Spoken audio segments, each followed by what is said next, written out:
2 videos ago, I unboxed the Sony a6400 and took you guys a little mini tour of the camera and a little bit of the setup process.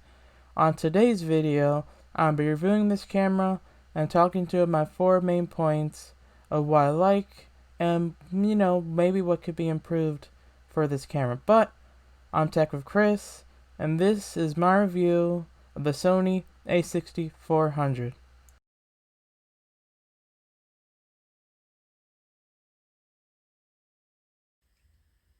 Before I start the review of the Sony a6400, I have a couple things I have to say, and they're really quick. So, number one is, if you guys want to see more videos like this, or have other videos, or want to see other videos in the future, make sure you guys subscribe, click the bell, so you miss out new videos have to offer almost every single day. Number two is, we're getting close to reaching 200 subscribers, because that's my end of the year goal, is to reach that threshold. So, if we get 200 subscribers for the year ends, I'll make a special video for you guys celebrating your guys' support of the channel.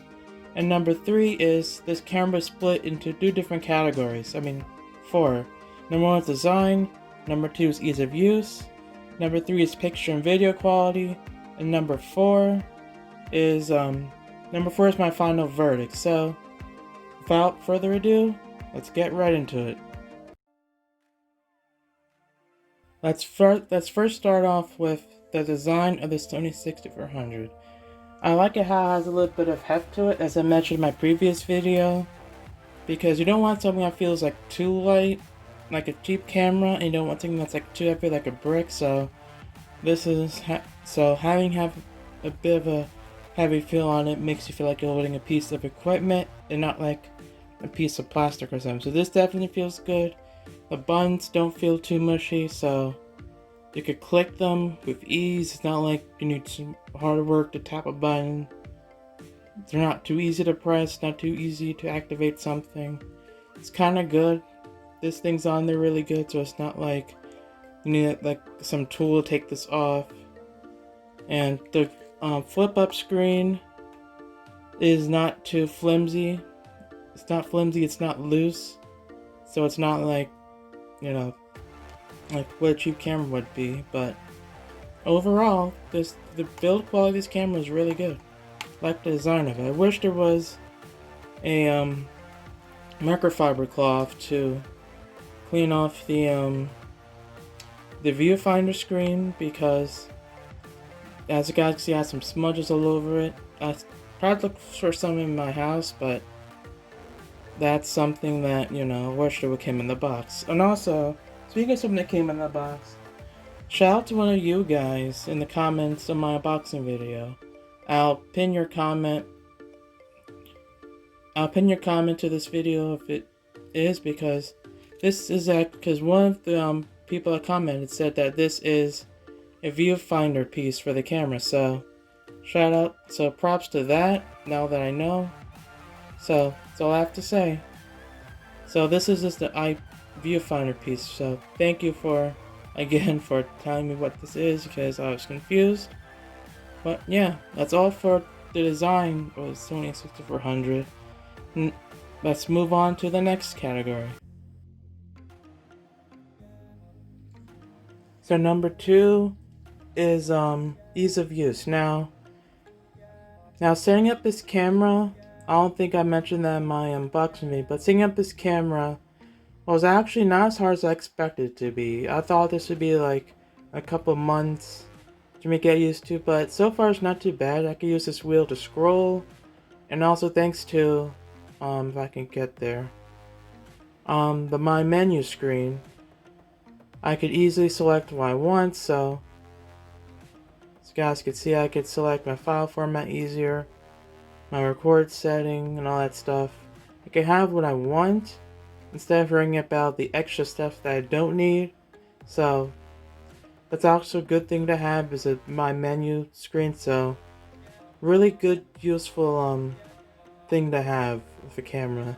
Something you have like a special folder or a special menu to have your stuff. Like that, like if I didn't know if this feature existed, this would kind of be like a lot to master. But this So ease of use is not too bad.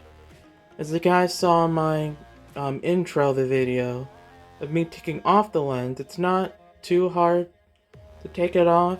Again, like just press this little button right here and boom, the lens comes right off. Well, the lenses come right off. You have to kind of twist it an opposite way, but I'm not going to show it on camera because I don't want you guys to see me trying to get it on. But it does take some mastering to get it on.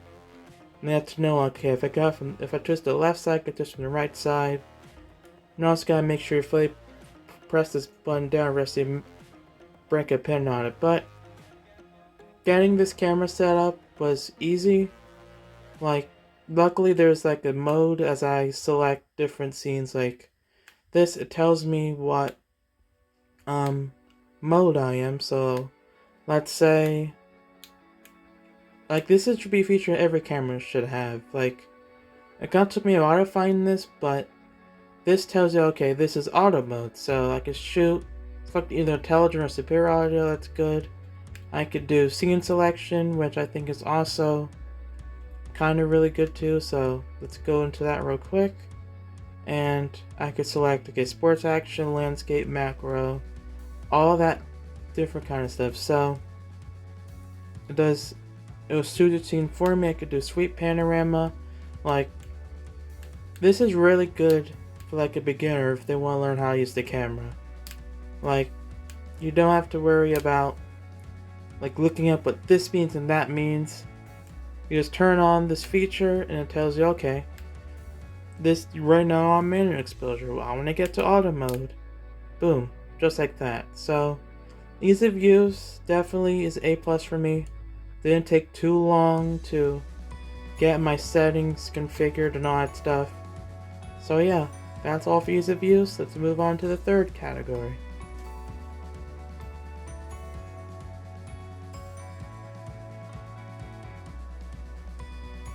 So here are some pictures that I've taken with Sony a6400, and my personal opinion is this camera takes some really great shots. Like, some might be off focused, but I think these are really, really good photos that are just really great with this camera. Like, yes, there are more lenses that I could choose from. This is a 1650 kit lens, and of course I'll be buying some other lenses in the future to make this camera more versatile. But overall, I really like the outcome of these pictures. They're really good.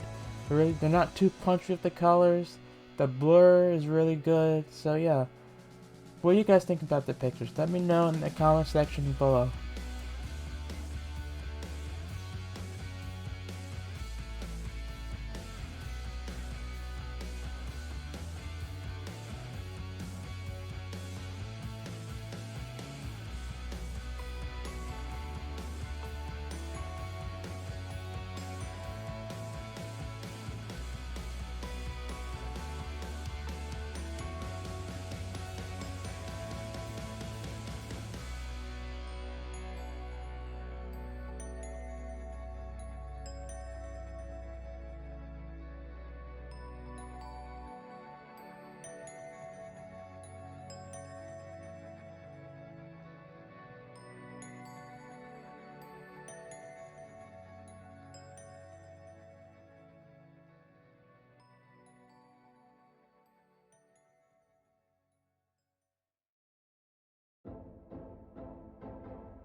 So, this is the last category of the review, which is my final verdict. Now, I really like this camera. Now, I was afraid at first that this can be a hard time mastering this camera, but it's really not a hard time to master at all. All it takes is some your mini private playlist of what videos need help set up for the camera, and that's it. I'm a hands-on learner, and I had a YouTube video on the side, so that way if I want to learn one feature, just click that and boom. So this is a really good camera to use, and of course down the line it won't be this 1650 millimeter lens you guys see right here. So it'll be something. I'll be getting some more lenses down in the future, and I'll be expanding my photography with this camera. It's a really good buy. I really do like this camera. So if you're into photography and you want to spend maybe a little bit over $1,000, this is a really good camera for you guys. I give this camera a 9 out of 10. And yes, I have a couple of nitpicks. Is number one, this camera does not record in 4K 60. So, like my smartphone, which is the Galaxy S10, which I'm recording this video on, is capable of recording 4K 60. But now this camera not recording 4K 60 isn't a big problem for me. I just wish it was there.